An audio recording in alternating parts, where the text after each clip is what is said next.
لیکن میرے محترم دوستو بزرگوں، طلب جس چیز کی ہوتی ہے انسان اس پر محنت کرتا ہے. طلب جس چیز کی ہوتی ہے انسان کیا کرتا ہے؟ حضرت مولانا الیاس صاحب کو ملفوظ ہے اصل میں، اور بڑا عجیب ملفوظ حیات الصحابہ میں نقل کیا گیا ہے، حواشیوں کے اندر حیات الصحابہ کے علم کے باب میں، کہ 3 قسم کے لوگ ہیں دنیا کے اندر. ایک ہوتا ہے طالب، ایک ہوتا ہے قانع، ایک ہوتا ہے ناقد.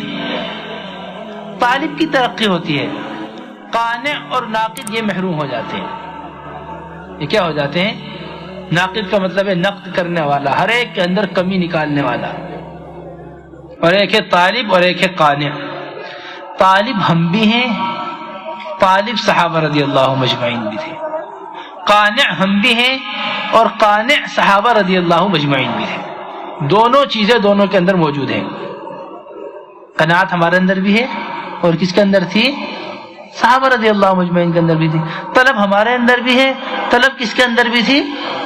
صحابہ رضی اللہ مجمعین. لیکن فرق اتنا ہے صرف کہ صحابہ رضی اللہ مجمعین طلبگار تھے دین کے، قناعت کرتے تھے دنیا پر، اور ہم طالب ہیں دنیا کے اور قناعت کرتے ہیں دین پر. قناعت کس پہ کرتے ہیں؟ 10 صورتیں میرے یاد ہو گئی جماعت میں نکل کے. یہ 10 صورتیں بہت ہیں میرے واسطے. 6 احادیث میں نے یاد کر لی، یہ 6 احادیث 6 نمبر بیان کرنے کے واسطے بہت ہیں. اب مجھے اس سے زیادہ کی ضرورت نہیں ہے.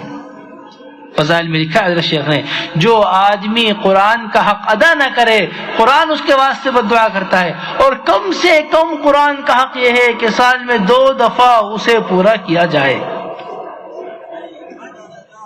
یہ ہے قناعت. تھوڑے کے اوپر قناعت، تھوڑے کے اوپر کیا ہے؟ قناعت. صحابہ رضی اللہ مجمعین طالب تھے. طالب کیسی طلب؟ اللہ اکبر. عبداللہ ابن عباس رضی اللہ عنہما خود فرماتے ہیں حضور اکرم صلی اللہ علیہ وسلم کے چچا زاد بھائی ہیں.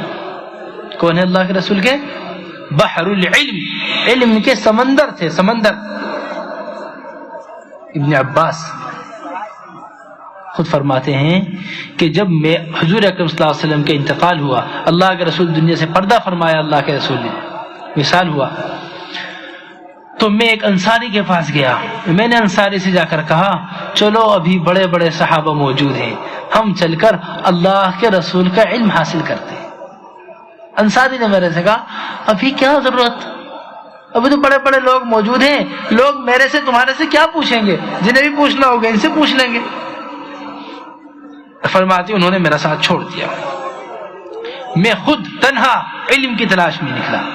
فرماتے اگر مجھے معلوم ہو جاتا حضور اکرم صلی اللہ علیہ وسلم کی فلاں حدیث فلاں آدمی کے پاس ہے، مدینے کی گرمی میں، اڑتی ہوئی ریت میں، ہوا میں، جیسا موسم ہو، میں جا کر ایک کپڑا لے کر جاتا اور جن کے پاس حدیث ہوتی ان کے دروازے کے سامنے کپڑا بچھا کر بیٹھ جاتا انتظار میں کہ جب یہ اٹھیں گے، اٹھ کے باہر نکلیں گے تو میں ان سے حدیث.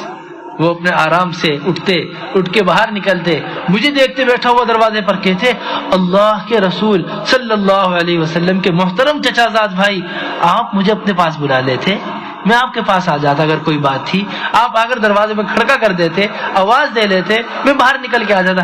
فرماتے نہیں، میں طالب ہوں علم کا، آپ کا احترام میرے ذمہ ضروری ہے. یہ ہوتی ہے طلب علم. ہم ذرا غور کریں اس بات کے اوپر.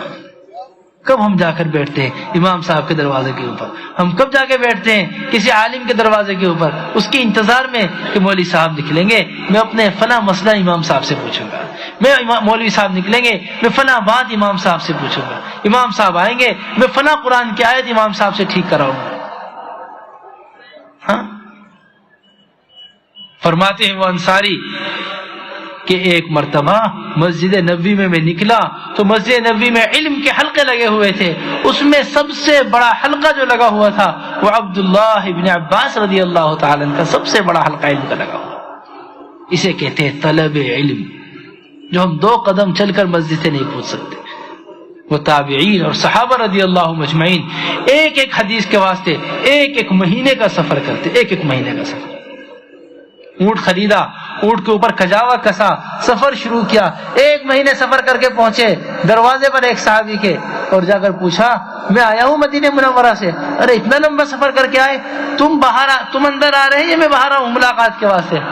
نہیں، نہ آپ باہر آئے میرے سے ملنے کے واسطے، نہ میں اندر آ رہا ہوں آپ سے ملنے کے واسطے. اندر سے وہ حدیث پڑھ کر سنا دیجئے جو اللہ کے رسول صاحب نے فلاں معاملے میں سنی تھی. وہ حدیث سنی، اونٹ کو دوبارہ گھمایا، واپس مدینہ منورہ روانہ ہو. ایک حدیث کے واسطے،